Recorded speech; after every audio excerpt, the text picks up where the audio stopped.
বৈষম্য বিরোধী ছাত্র জনতার গণ অভ্যুত্থানে আহতদের বেশিরভাগই চিকিৎসা শেষে স্বাভাবিক জীবনে ফিরে গেলেও এখনো অনেকেই চিকিৎসা নিচ্ছেন রাজধানীর বিভিন্ন হাসপাতালে। এমন গুরুতর আহত ২১ জন শিক্ষার্থীর চিকিৎসা নিচ্ছেন বিএসএমএমইউতে। তাদের প্রত্যাশা দ্রুতই স্বাভাবিক জীবনে ফিরবেন, গড়বেন আগামীর ভবিষ্যৎ। শরীফুল ইসলামের রিপোর্ট। জুলাই আগস্ট ছাত্র জনতার গণ আন্দোলনে আহত ১৮২ জন শিক্ষার্থী চিকিৎসা নেন বিএসএমএমইউতে। এর মধ্যে অনেকেই স্বাভাবিক জীবনে ফিরে গেলেও এখনও চিকিৎসা নিচ্ছেন গুরুতর আহত ২১ জন, যাদের মধ্যে কেউ বা গুলিবিদ্ধ হয়েছেন মাথায় ও বুকে, আবার কেউ বা হাতে ও চোখে। গুরুতর আহত এসব শিক্ষার্থীদের উন্নত চিকিৎসা সেবা নিশ্চিত করেছে হাসপাতাল কর্তৃপক্ষ। পঙ্গু হয়ে আছে, এই জীবনে কোনো মূল্য নেই, আমাদের ওইরকম আর্থিক সম্পদ নেই, আমরা কি করে খাবো? আমার হাত এটা কোনো কাজ করতে পারি না, ডিজিটাল আপনার রক ছিঁড়ে গেছে, এটা অপারেশন করতে হবে। আমাদের চিকিৎসা কোনো ত্রুটি নাই। আমার এখানে 2টা অপারেশন হয়েছে, 2টা অপারেশনে আমি খুবই ডাক্তারদের কাছে সন্তুষ্ট।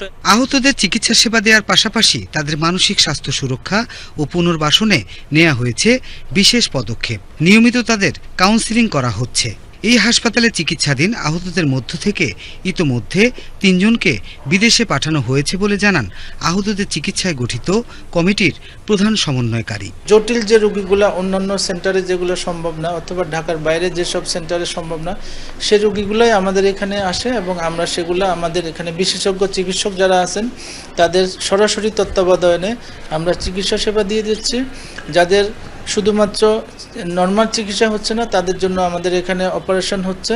স্পেশালিস্ট এবং সাব স্পেশালিস্ট যে ডিপার্টমেন্টগুলো আছে সেখানের বাংলাদেশের সেরা চিকিৎসকবৃন্দ তাদেরকে চিকিৎসা সেবা দিয়ে যাচ্ছে। জুলাই স্মৃতি ফাউন্ডেশন থেকে আহতদের আর্থিক সহযোগিতার পাশাপাশি সরকারের সমাজসেবা অধিদপ্তর ও বিভিন্ন বেসরকারি উন্নয়ন সংস্থাও এগিয়ে এসেছে আহতদের সাহায্যে।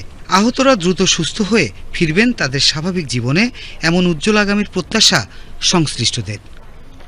শরীফুল ইসলাম, বাংলাদেশ টেলিভিশন, ঢাকা।